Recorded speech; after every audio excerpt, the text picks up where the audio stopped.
Do you think $1 million is the magic number for retirement? Let's test that assumption. Let's take into account inflation, longevity, and lifestyle choices. Stay tuned to learn more.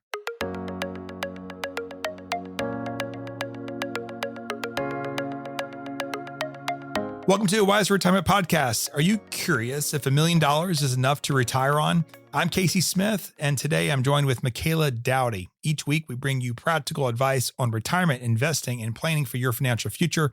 Don't forget to subscribe to the podcast wherever you're listening. Let's get started. Hey, Michaela. Hey, Casey. Thank you for taking a break to do a podcast with me. I know. You fit into the schedule. Man, Michaela is in high demand. I got clients working with me for 25 years. And they go, is Michaela not in our meeting today? I see this every time you're on. I know, and I miss them though.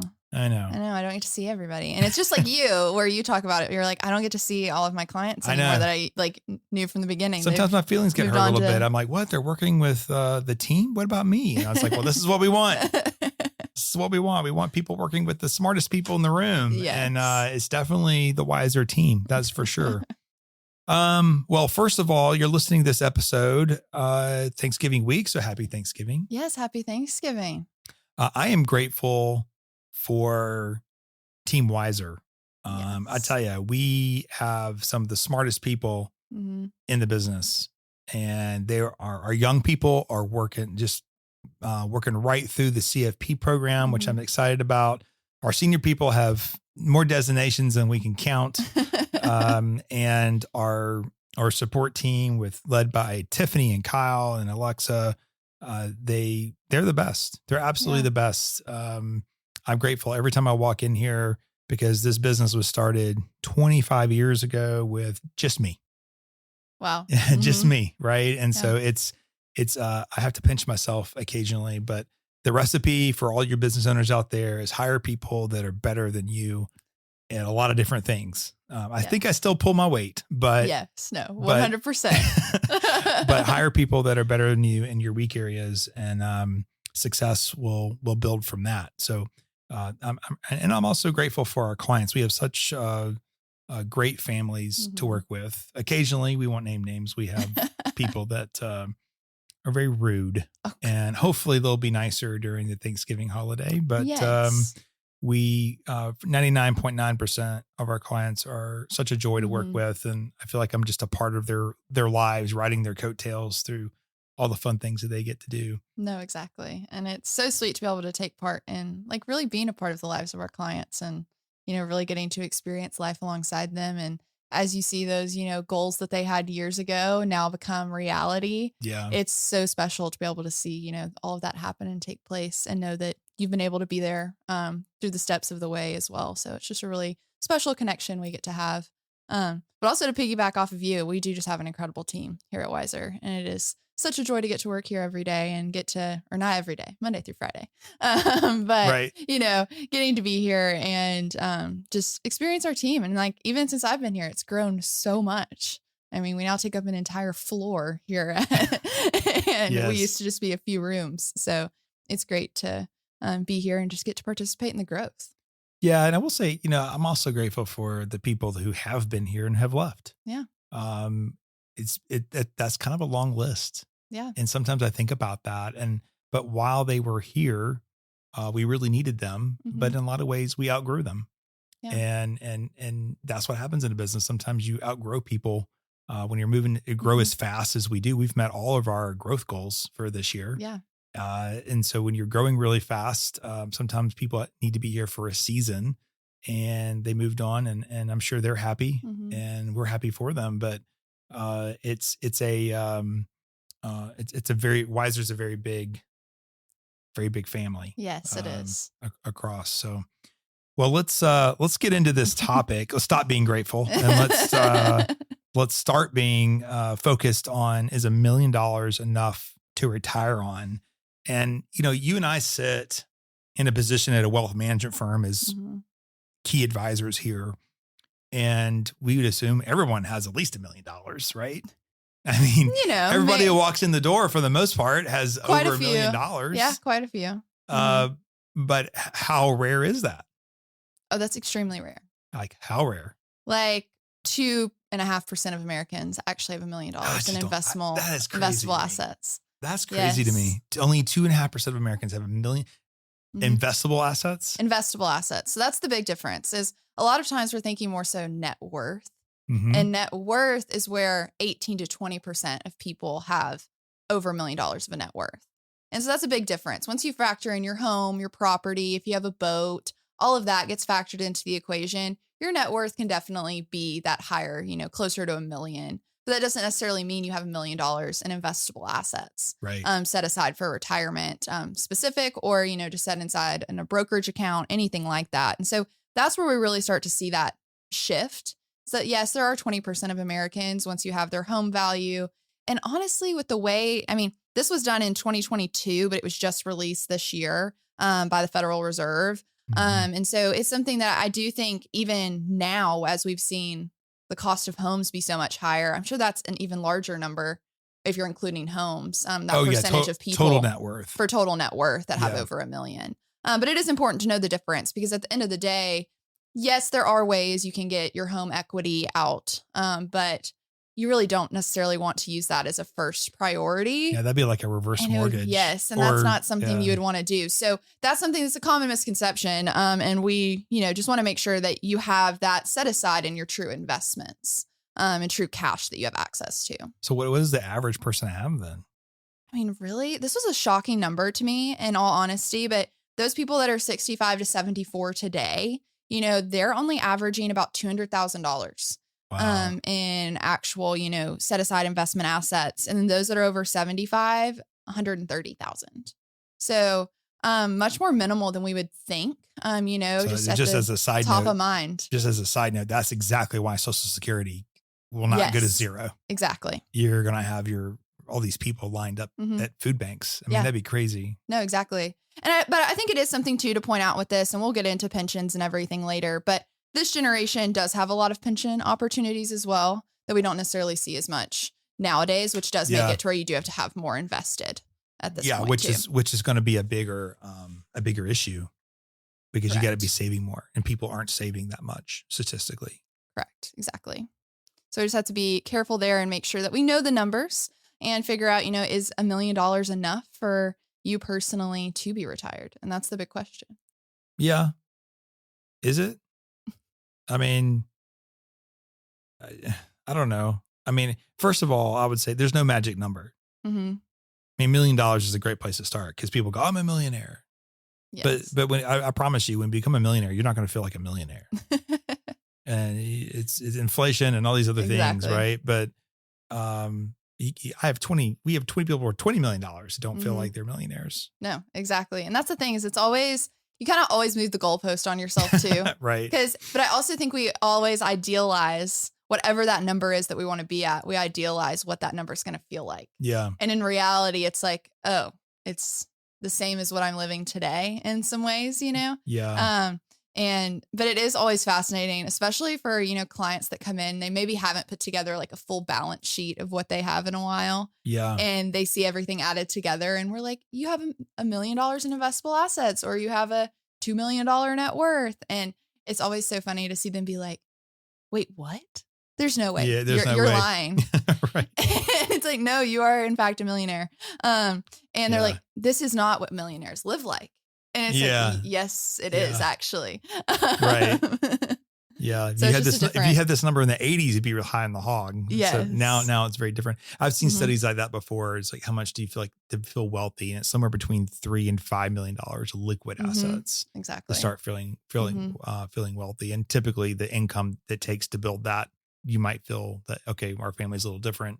You also surround yourself with people that are typically like you. Yes. So if you might feel really disadvantaged, everyone is around you is running or selling businesses, and they all have $30 million in their back pocket.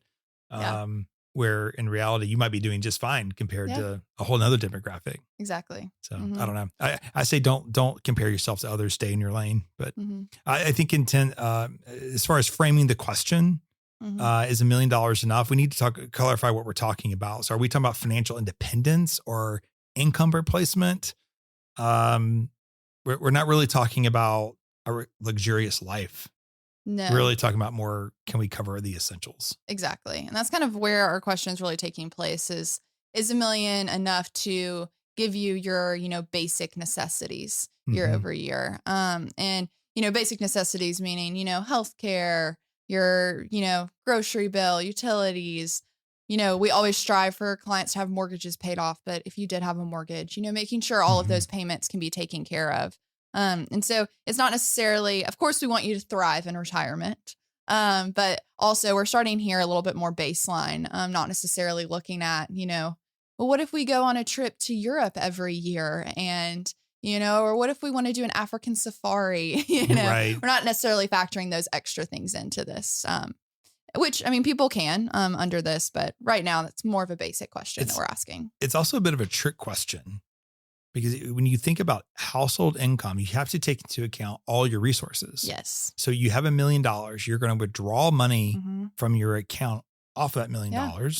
But you also hopefully will have some Social Security. Yes. You might have a pension. You might have some other income from various situations. Exactly. VA disability is a big one. Right? That's the one. That's the exact one I was thinking of. I feel like everybody but me gets VA disability. I wasn't in the military, but I probably had to be in the military to get VA disability. Yeah. Every time we do planning for airline pilots, I feel like, I get VA disability. Just like, what? A lot. There's a pipeline. It's like you're in the military being a pilot, and then you move over to commercial at a certain point. Once you hit your years mark, like I think it's really around 20 years, most of them. Yeah, but I'm just saying that when in the military, something happened and they're getting payouts for that, and it's tax free. So that's part of the equation as well. Yes, exactly. All right, so let's talk about a withdrawal strategy. I've got $1 million, so let's start testing it. Yes. And so that's where, a lot of people talk about the 4% rule. This is a common rule you'll see anywhere if you're talking through or even, Googling yourself, hey, what should I be withdrawing from my retirement portfolio? What should I be planning for?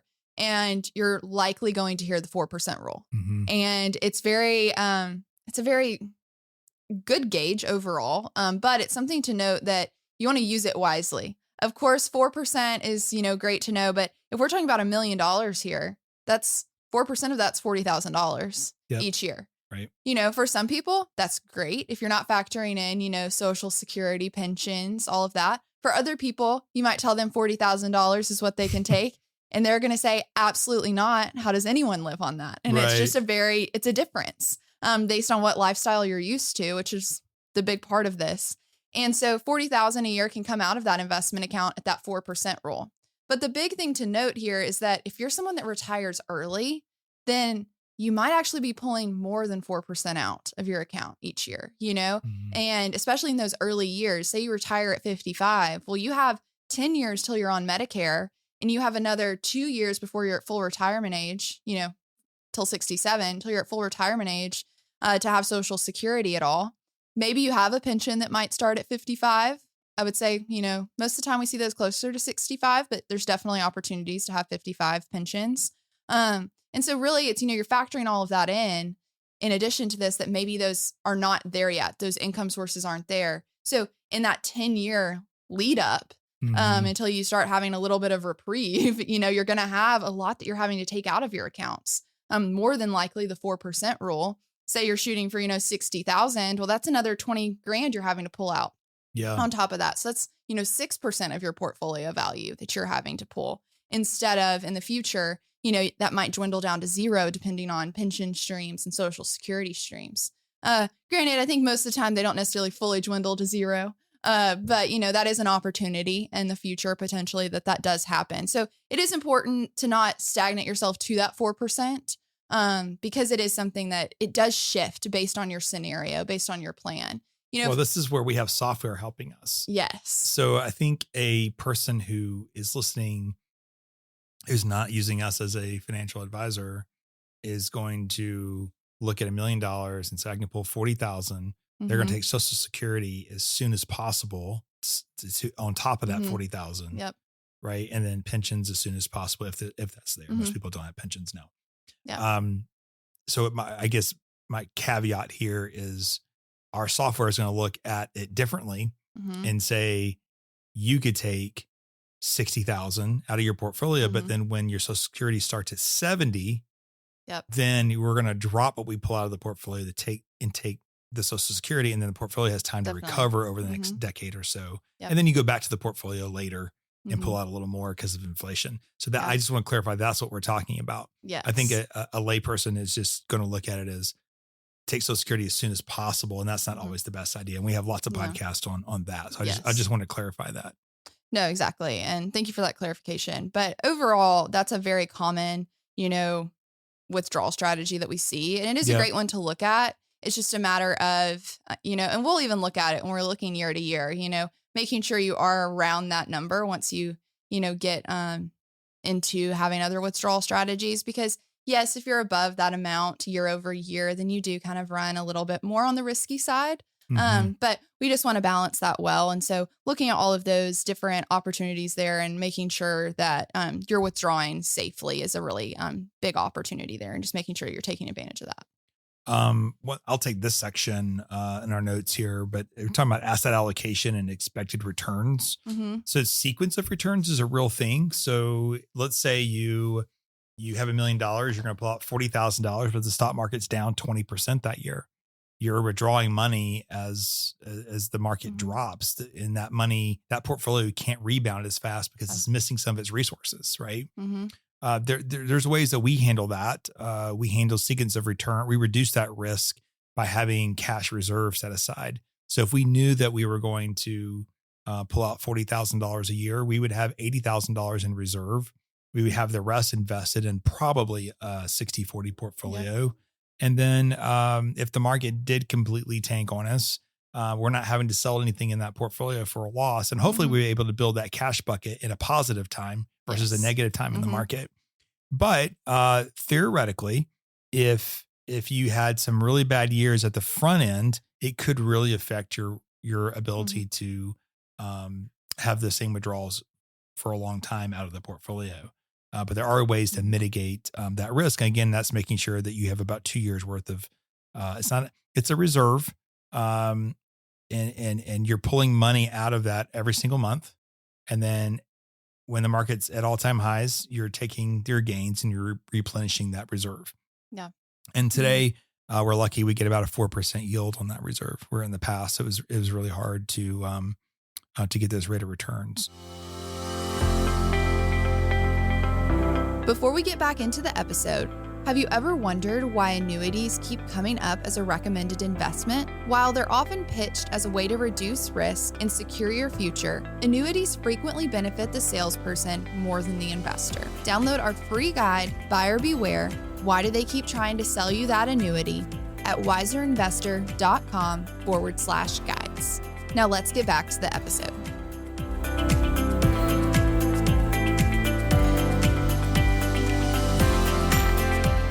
As far as how does the 4% rule work, there's a lot of tests that use 50-50. So 50% stock, 50% bonds. If you're in a 60-40 allocation, you're getting closer to that 50-50 because of that cash reserve. Yes. So you might have to be 70-30, 70 stock, 30 bonds with your cash reserve to kind of get back to that 60-40 number. But those are all different tests that we would do to determine how we should be investing that going forward.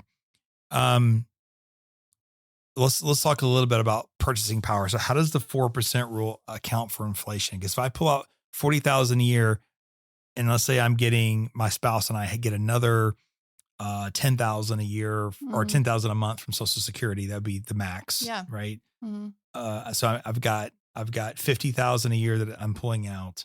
In 10 years from now, that $50,000 is not going to be able to do anything for me. No, definitely. And so essentially how that works is that you're going to take your 4%, like you do your first year, it's the flat 4%. But then once you get to that year 2, likely inflation's gone up to some degree. And so you're going to have your 4%, but then you're going to then apply inflation to that. So it'll be, after that first year, your second year starting, it might be, if inflation's a little bit higher than 4.08%, say, and then that's what you would use to then do your withdrawals from the portfolio. So the Fed rate or the Fed target inflation rate is 2% per year. Yes, so exactly. Assuming they were good at their job, that's a terrible assumption. But assuming they were good at their job, inflation really was 2%. What you're saying is I would take my 4% that I pull out, I would increase that by 2%. So the math would be 4% times 1.02 yes, on your calculator. You're come up with 4.08%. And then that is what you would apply to your balance for that Correct. year to then pull the money out. Exactly. And then hopefully the balance has gone up, and then you'd have even more because the higher percentage, or if it's gone down, that helps recoup a little bit of definitely that purchasing power. So big thing there is though, just make sure you're not adding the 2% to the overall 4%. Yeah, we're not trying to be 6% necessarily. That's where you run into a little bit of a risk. That's how you end up living with your kids. That's the bad math on that, but very easy to do. So just make sure you're doing that correctly, because it's a percentage of the 4% essentially going up. Correct. So just be mindful of that. But overall, yes, it's that just protecting your portfolio from that inflation, protection, making sure that when you are needing to withdraw, of course, hopefully your asset allocation is set up correctly and, everything's, still continuing to increase, or just like you were saying, if there's downturns, this is still helping you, get that purchasing power out as well. So just really having that protection there. And then, the big thing to also know about inflation and making sure you're protected on the longevity, that kind of thing, is also understanding what your pension plans do. Making sure that if you have a pension, that it has a COLA adjustment if it does. So, your cost of living adjustment, similar to what Social Security would be or something like that. Some of them have a flat rate, some of them don't. But, just making sure that there is some sort of, inflation there. If there's not, then also taking that into account, because not all pensions have an inflation adjusted with them. And so you just want to make sure that you are taking that into account, because just like we're saying, that $40,000 today that you're getting from a pension is not going to be the same $40,000 20 years from now. Right. And so you just want to be very mindful of that. And that's a really easy trap to fall into as well when you're doing this on like spreadsheet math, that you just think that's going to have the same purchasing power. And at the end of the day, it won't. So just be mindful of that and understand your, pension plan. I think overall. that's how most people do their own financial planning. They say, I can retire, I get this amount of money. They don't think at all about 10 years from now. Yes, exactly. And it's like, it might be great, today, maybe even 5 years from today, you're still okay. I think retiree inflation was pretty low for over a decade. And then we hit a brick wall in 2022. Yeah. Because we build this stuff into our planning, and I never had anybody say, hey, I need more money per month. Who was already on budget. We get a lot of that, but who's already kind of on budget. Then one never said, no, we're doing fine. No, we're doing fine. 2022, people were like running in the air going, this is ridiculous. I'm blowing through all my budgets. What's going on? I was like, well, you didn't take your increase for the last decade. You can cover all this pretty easily. Exactly. But yeah, that was surprising to everybody. I think the kind of segue, another thing that you have to think about is you're doing that spreadsheet math. You have to take into account taxes. Yes. This is like a hidden beast in your like retirement accounts. If you don't think through it like well enough of understanding that there is going to be tax when I pull out of an IRA. If your $1 million is sitting inside a 401k IRA, there's nothing in a Roth, there's nothing in a brokerage account, you're paying all tax. Yes. The good news is at the income levels that we're talking about in our example, your tax liability is going to be fairly low. Yes. But, and it's gotten better with the big, beautiful bill. It has. In fact, I would argue that you'd probably have almost no tax potentially if you didn't have any outside income, right? Because the exemption. No, if you're only taking, if you're 65 years old and then you're living on $60,000 a year. Yeah. No, it's very close. Yeah. It'd be very pretty close to zero. Because I just did a tax projection for that the other day and it was very close. Yeah. But they had Social Security already. So that's where it kind of was a little bit, but still, if you're putting in $150,000 a year, you could get a little sideways. Yes. And it's just important to be mindful of that, make sure that you are going to have to pay ordinary income tax. And when these, accounts are coming out, when you're having to pay for, if you're early retiree healthcare, if you're just wanting to pay for your groceries and you're pulling it out on a monthly basis, you just have to be mindful of that because it is something that is factored in. Taxes don't just go away, sadly, in retirement, although it would be nice. Also too, sequence of, we talk about sequence of returns, but also where, source, where you're putting money from is really important. Yes. And I know we're using this, fairly simple example, but we're a wealth management firm, so we see many complicated things. Mm-hmm. So for clients that have a high net worth, at the beginning of retirement, there's likely an opportunity for you to be converting a lot of money from IRA to Roth. And that's, we've done several podcasts on that as well. Yeah. So I don't want to sidestep into that, which is much more detailed for our Thanksgiving week podcast. But yes, there are lots of tax strategies. And I think that's what makes a wealth management firm better than most is when firms focus on tax and estate more so than other firms do. So the taxes you have to take into account that. Sorry, I can't talk of a sudden. And then unexpected expenses. So we have two types of people in this world. We have people that glass is half full, and then one that's half empty, right? Yes. And in this case, if you are not taking unexpected expenses like home repairs, emergencies, car purchases in the future, you have to be working that into your retirement budget line. Yes. And so that doesn't really fall in a 4% rule, honestly. Yes. It's just built in over there with, having just an additional amount that you're going to have to pull out, whether that be, you have your cash savings set aside already, which a lot of our retirees, they just have a set amount that they keep in cash at their bank that they like to have in a high yield savings account for a rainy day.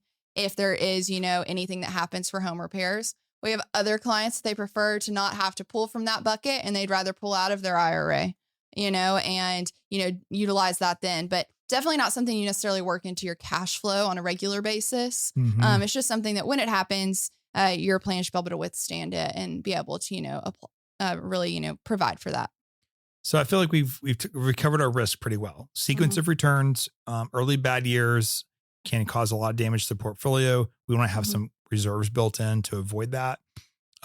Big market downturns, that can scare people into doing really bad things with their portfolio. We test all of our models to make sure that if we repeated the great financial crisis, that nothing changes for the client. That's what keeps me sleeping at night. Longevity risk, man. You're doing this 4% rule. At some point, you do run out of money. So if you're going to live to be 105 years old, we might need to use a 3% rule. Yes. But also don't be like, we have so many clients that don't want to plan until 95. And it's something that also you want to plan for if you are here longer than you even anticipate. Because you don't want to end up in that really tough situation that you're still here at 95 or 92 and you thought you were going to pass away by 82 and now you're out of assets. So you just want to plan for the ultimate longevity. Or I would say you're age 85 and you have to go to nursing home and you're going to consume the resources between 85 and 95 in just like 3 years. Yes. So you're also kind of planning for the surprises such as that. We are talking about inflation surprises, healthcare and long-term care costs. That should be covered.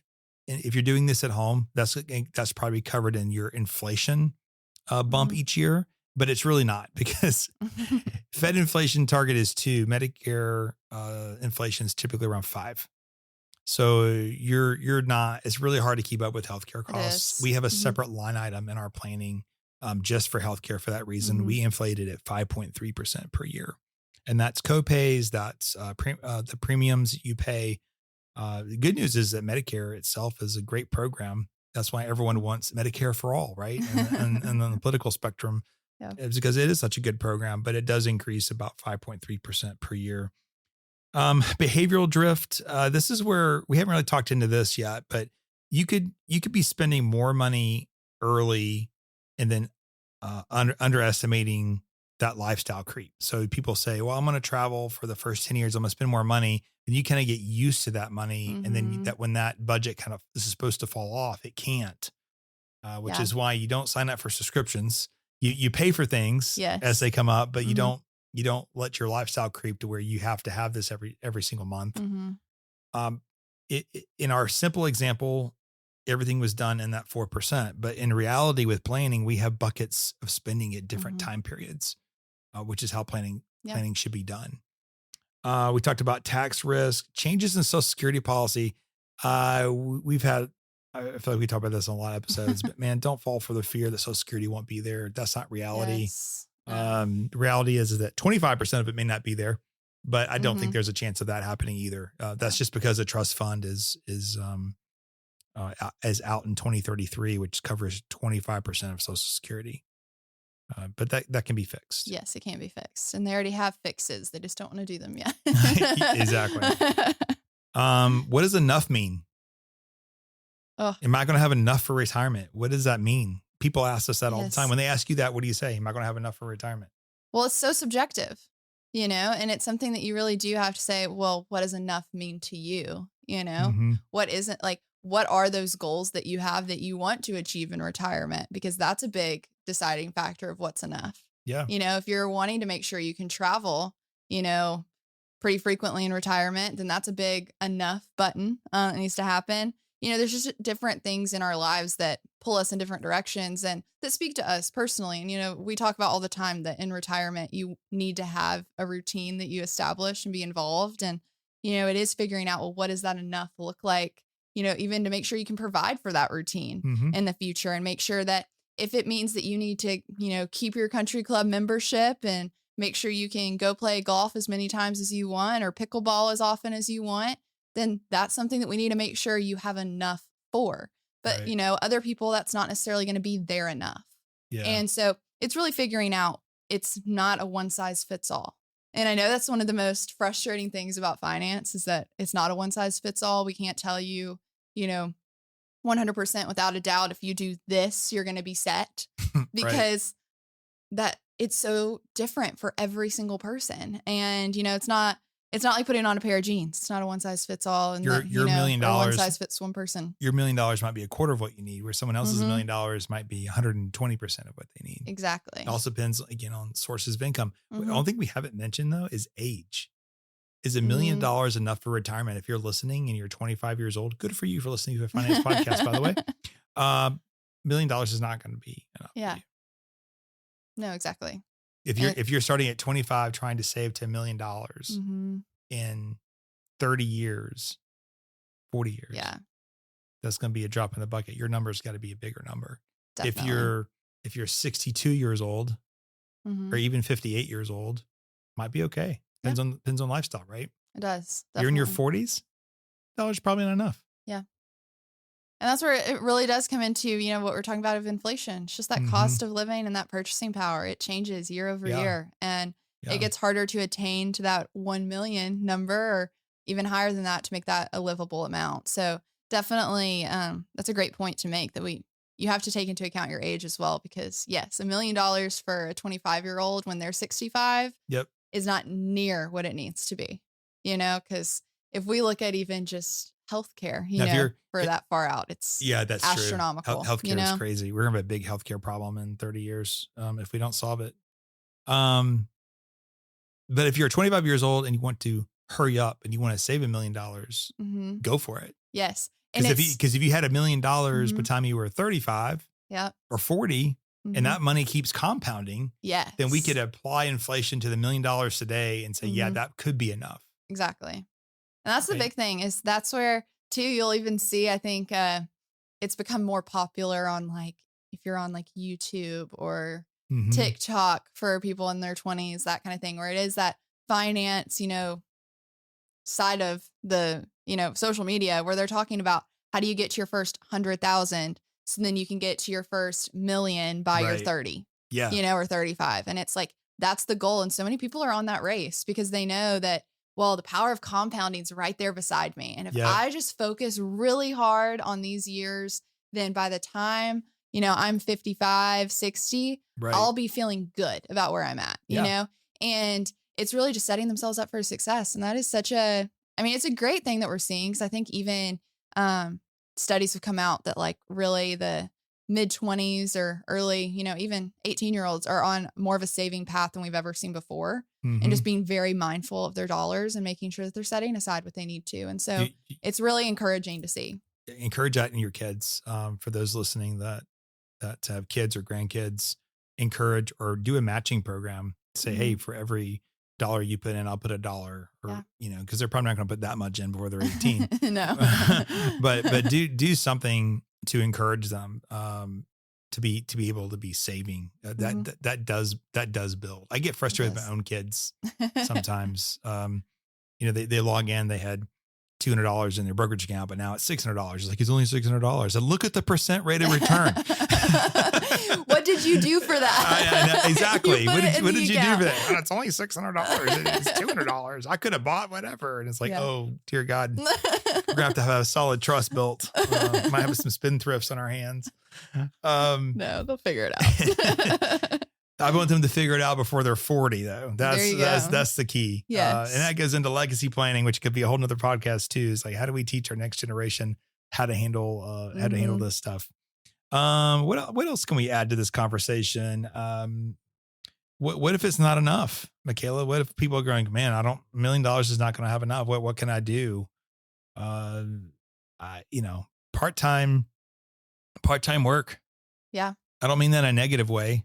Find something you love doing and just get paid to do it. No, exactly. If you're someone that, I'll use golf again. If you're someone that loves the golf course, there are plenty of starters that are needed, or there are plenty of someone to drive the range. Or lifestyle. Yeah. We have a guy now who